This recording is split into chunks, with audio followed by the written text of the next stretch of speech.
Hello everyone. Today's lecture of developmental psychology is about interview method. तो सबसे पहले हम जानते हैं कि इंटरव्यू मेथड क्या होता है. The word interview refers to a one-on-one conversation with one person acting in the role of the interviewer and the other in the role of the interviewee. Interview शब्द से मतलब फेस टू फेस कन्वर्सेशन से होता है जिसमें एक व्यक्ति interviewer का रोल प्ले करता है और दूसरा व्यक्ति इंटरव्यूई का रोल प्ले करता है. इंटरव्यूअर उस व्यक्ति को कहा जाता है जो कि इंटरव्यू ले रहा होता है और इंटरव्यूई उस व्यक्ति को कहा जाता है जिसका इंटरव्यू लिया जाता है. In the words of P.V. Young, interview is a scientific method through which a person enters into the life of a stranger. P.V. Young के शब्दों में अगर हम इंटरव्यू की बात करें तो इंटरव्यू एक ऐसी वैज्ञानिक विधि है जिसमें कोई एक पर्सन किसी दूसरे अजनबी व्यक्ति की लाइफ में एंटर करता है इंटरव्यू के माध्यम से. गुड एंड हर्ट के शब्दों में इंटरव्यू एक ऐसी प्रक्रिया है जिसमें इंटरव्यूअर और इंटरव्यूई के बीच में सोशल इंटरेक्शन होती है. कर्लिंगर के शब्दों में इंटरव्यू एक face to face interpersonal situation है जिसमें कि एक व्यक्ति दूसरे व्यक्ति से सोशल प्रॉब्लम्स के बारे में क्वेश्चन करता है और इंटरव्यू लेने वाला व्यक्ति सामने वाले व्यक्ति से इन क्वेश्चनों का आंसर जानना चाहता है. इंटरव्यू मेनली दो तरीके के होते हैं, अनस्ट्रक्चर्ड इंटरव्यू और स्ट्रक्चर्ड इंटरव्यू. अनस्ट्रक्चर्ड इंटरव्यू को कई बार क्लिनिकल इंटरव्यू के नाम से भी जाना जाता है या क्लिनिकल इंटरव्यू भी कहा जा सकता है. तो सबसे पहले हम देखते हैं अनस्ट्रक्चर्ड इंटरव्यू या क्लिनिकल इंटरव्यू क्या होता है. अनस्ट्रक्चर्ड इंटरव्यू ऐसा इंटरव्यू होता है जिसमें क्वेश्चंस का कोई फिक्स स्ट्रक्चर नहीं बना होता है, कोई फिक्स पैटर्न नहीं होता है कि इसी तरीके के क्वेश्चन पूछे जाने हैं या यही फिक्स क्वेश्चन पूछे जाने हैं, ऐसा कुछ नहीं होता है अनस्ट्रक्चर्ड इंटरव्यूज में या क्लिनिकल इंटरव्यूज में. अनस्ट्रक्चर्ड इंटरव्यू या क्लिनिकल इंटरव्यू में रिसर्चर एक फ्लेक्सिबल मेथड यूज करता है, यानी कि क्वेश्चंस बहुत ही फ्लेक्सिबल होते हैं. वो अलग अलग लोगों से अलग अलग तरह के क्वेश्चन पूछ सकता है. कन्वर्सेशन स्टाइल उनकी डिफरेंट हो सकती है, क्वेश्चन अलग तरीके के हो सकते हैं और एक बच्चे से उसके जन्म से लेकर प्रेजेंट टाइम तक की एज से रिलेटेड किसी भी तरह के क्वेश्चन पूछे जा सकते हैं अनस्ट्रक्चर्ड इंटरव्यू में या क्लिनिकल इंटरव्यू में. Although a researcher interviewing more than one child would typically ask the same first question to ensure a common task, individualized prompts are used to obtain a fuller picture of each child's reasoning. हालांकि clinical interviews या unstructured interview में भी ज्यादातर अलग अलग बच्चों से एक ही फर्स्ट क्वेश्चन एक ही तरीके का पूछा जाता है.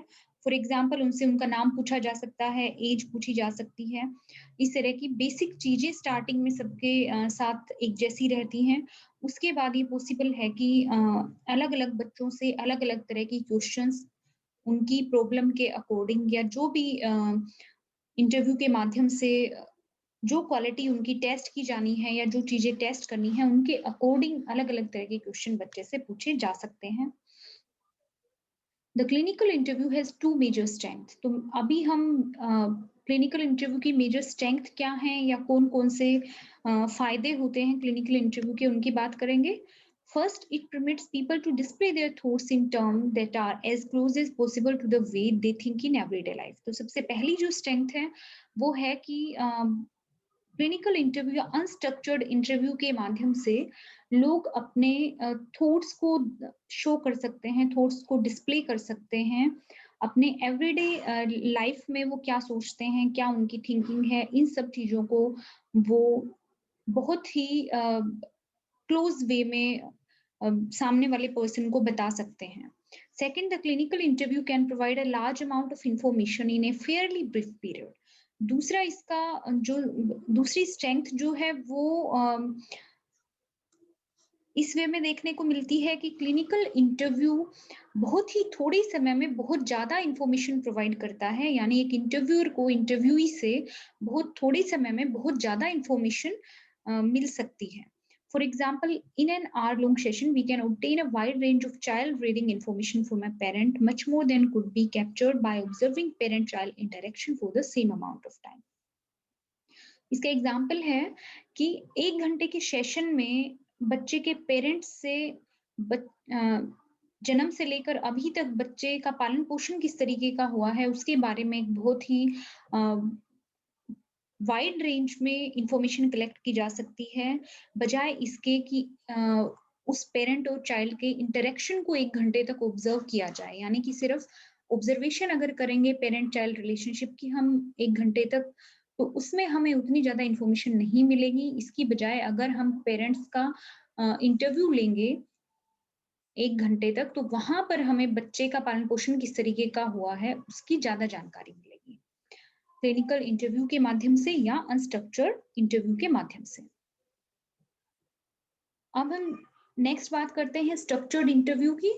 In a structured interview, each individual is asked the same set of questions in the same way. तो structured interview जैसा नाम से ही स्पष्ट हो रहा है कि इसमें क्वेश्चंस स्ट्रक्चर्ड वे में बने हुए होते हैं, क्वेश्चन फिक्स होते हैं जो कि इंटरव्यूई से पूछे जाते हैं। यानी एक इंटरव्यूअर अलग अलग इंटरव्यूई का इंटरव्यू लेते समय सेम ही तरह के क्वेश्चन पूछता है, सेम सेट ऑफ क्वेश्चंस होते हैं और सेम तरीके से वो क्वेश्चन पूछे जाते हैं उन लोगों से। The approach eliminates the possibility that an interviewer might press and prompt some participant more than other. तो यहाँ पर इस बात की पॉसिबिलिटी खत्म हो जाती है कि कोई इंटरव्यूअर कुछ एक पार्टिसिपेंट के साथ अलग तरीके का बिहेव करता है, दूसरे इंटरव्यूई के साथ अलग तरीके का बिहेव करता है। तो इस तरीके की बायसनेस स्ट्रक्चर्ड इंटरव्यूज में पूरे तरीके से खत्म हो जाती है। In addition, compared with clinical interviews, structured interviews are much more efficient. तो अगर एफिशिएंसी की हम बात करते हैं तो स्ट्रक्चर्ड इंटरव्यूज को अनस्ट्रक्चर्ड इंटरव्यूज या क्लिनिकल इंटरव्यूज से ज्यादा एफिशिएंट माना जाता है। Answers are more brief and researcher can obtain written responses from an entire class of children or group of parents at the same time. इसका reason ये है कि स्ट्रक्चर्ड इंटरव्यू ज्यादा ब्रीफ होते हैं, इसके क्वेश्चंस फिक्स होते हैं, रिटर्न रिस्पॉन्सेज लिए जाते हैं और सभी बच्चों से या फिर पेरेंट्स के ग्रुप से सेम टाइम में सेम तरह की इंफॉर्मेशन कलेक्ट की जाती है। Also, when structured interviews use multiple choice yes, no and true fast format as is done on many tests and questionnaire, a computer can tabulate the answers. इसके अलावा structured interviews में बहुत सारे test और questionnaires का use भी किया जाता है, जिनमें मल्टीपल टाइप क्वेश्चंस उनसे पूछे जाते हैं जिनका आंसर यस या नो में करना होता है, ट्रू या फाल्स फॉर्मेट में करना होता है। तो इस तरीके से इंफॉर्मेशन उनसे कलेक्ट की जाती है जिनको कि कंप्यूटर की हेल्प से उनके आंसर्स को टेबुलेट किया जा सकता है या डेटा को इजीली कलेक्ट किया जा सकता है। However, these procedures don't yield the same depth of information as a clinical interview, and they can still be affected by the problem of inaccurate reporting. हालांकि स्ट्रक्चर्ड इंटरव्यूज की limitation ये होती है कि स्ट्रक्चर्ड इंटरव्यूज क्लिनिकल इंटरव्यूज की तरह बहुत ही गहराई में इंफॉर्मेशन कलेक्ट नहीं कर पाते हैं और इसके अलावा बहुत बार इनएक्यूरेट रिपोर्टिंग की प्रॉब्लम भी स्ट्रक्चर्ड इंटरव्यूज में देखने को मिलती है, तो उसका इफेक्ट भी स्ट्रक्चर्ड इंटरव्यूज को नेगेटिवली इफेक्ट कर सकता है। अब हम बात करते हैं लिमिटेशन ऑफ क्लिनिकल इंटरव्यूज की, कि क्लिनिकल या अनस्ट्रक्चर्ड इंटरव्यू की लिमिटेशन क्या होती है। A major limitation of the clinical interview has to do with the accuracy with which people report their thought.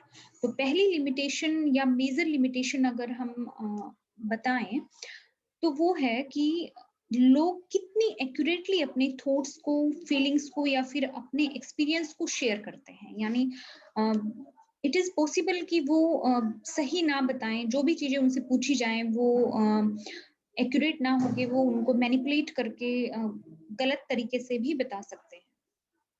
Some participants wanting to please the interviewer may make up answer that don't represent their actual thinking. कुछ एक participant हो सकता है कि interviewer को please करना चाहें या उसको खुश करना चाहें, तो वहां पर वो अपनी एक्चुअल थिंकिंग को शो ना करके वो गलत आंसर्स दे सकते हैं या आंसर्स को मैनिपुलेट करके बता सकते हैं। And because the clinical interview depends on verbal ability and expressiveness, it may underestimate the capacities of the individual who have difficulty putting their thoughts into words. अब क्योंकि क्लिनिकल इंटरव्यूज पूरे तरीके से वर्बल एबिलिटी और वो अपनी feelings को किस तरीके से एक्सप्रेस करते हैं, अपनी थिंकिंग को किस तरीके से एक्सप्रेस करते हैं, उसके ऊपर डिपेंड होता है।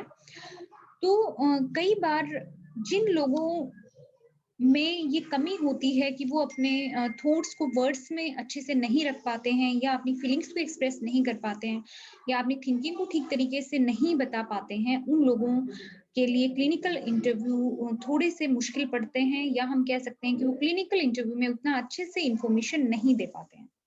Skillful interviews minimize these problems by wording questions carefully. अब स्किलफुल इंटरव्यूज वहां माने जाते हैं, या हम कह सकते हैं कि एक अच्छा इंटरव्यूअर तभी होगा जब वो क्लिनिकल इंटरव्यू लेते समय क्वेश्चंस को एक ऐसे फॉर्मेट में रखे कि सामने वाले पर्सन को कम से कम परेशानी हो और वो अपने आंसर्स को ठीक तरीके से इंटरव्यूअर को बता सके। They also watch for cues indicating that the participant may not have clearly understood a question or may need extra time to feel comfortable in the interview situation. इसके अलावा इंटरव्यूअर को ये भी ध्यान रखना होता है कि पार्टिसिपेंट को बताया गया क्वेश्चन ठीक तरीके से समझ आए और वो उस इंटरव्यू सिचुएशन के टाइम में कंफर्टेबल फील करे। उसको अगर एक्स्ट्रा टाइम चाहिए आंसर देने के लिए तो वो एक्स्ट्रा टाइम उसको दिया जाए और वो क्वेश्चन उसको ठीक तरीके से समझ आए ताकि वो उसका आंसर ठीक तरीके से दे सके। Interviews on certain topics are particularly vulnerable to distortion. In a few instances, researchers have been able to compare parents and children's description of events with information gathered years earlier at the same time that the event occurred.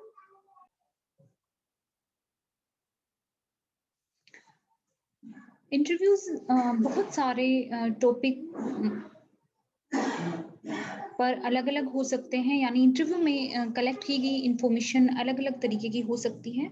बहुत सारे intensive में ये देखा जाता है कि researcher अलग अलग टाइम पर कलेक्ट की गई इंफॉर्मेशन के बेस पर पेरेंट और बच्चों के बिहेवियर को या फिर उनकी इंफॉर्मेशन को आपस में कंपेयर कर पाते हैं या कंपेयर करने में वो सक्सेसफुल हो पाते हैं। Reports of psychological states and family processes obtained on the 2 occasions showed little or no agreement. यानी कि दो अलग अलग टाइम पर सेम लोगों से कलेक्ट की गई इंफॉर्मेशन अलग अलग हो सकती है, क्योंकि पॉसिबल है कि दोनों टाइम पर उनकी साइकोलॉजिकल स्टेट अलग अलग हो, उनकी फैमिली की सिचुएशन अलग अलग हो सकती है। तो ये पॉसिबल है कि एक टाइम पर उनसे इंफॉर्मेशन कलेक्ट जब की गई है तब वो अलग तरह का रिस्पॉन्स करें या अलग तरह की चीजें बताएं, और दूसरी टाइम पर जब उन्हीं लोगों से इंफॉर्मेशन कलेक्ट की जाती है तो वो थोड़ा सा अलग चीजें बता सकते हैं।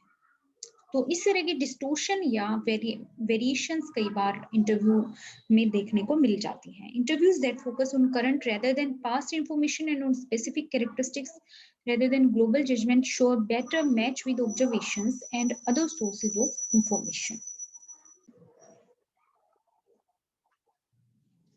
ऐसे इंटरव्यूज जो कि पास्ट की जगह करंट सिचुएशन पर या प्रेजेंट पर ज़्यादा फोकस करते हैं और ऐसी इंफॉर्मेशन के ऊपर ज़्यादा फोकस करते हैं जो कि विशेष तरह की कैरेक्टरिस्टिक के बारे में पता करती हैं, ना कि ग्लोबल जजमेंट के ऊपर फोकस करती हैं। तो इस तरह की इंफॉर्मेशन अगर इंटरव्यू के माध्यम से इंटरव्यूअर कलेक्ट कर पाता है तो उसको ऑब्जर्वेशन या फिर दूसरे तरह के सोर्स ऑफ इंफॉर्मेशन से हमेशा बेटर माना जाता है। Even so, parents are far from perfect in describing their practices and their children's personalities, preferences and cognitive abilities. हालांकि ये माना जाता है कि बहुत बार पेरेंट्स भी अपने बच्चों की पर्सनैलिटी, उनके इंटरेस्ट, उनकी प्रेफरेंसेस या फिर उनकी संज्ञानात्मक विशेषताओं के बारे में बहुत सटीक तरीके से इंटरव्यूअर को नहीं बता पाते हैं। बहुत सारे एरियाज में बेटर माना जाता है।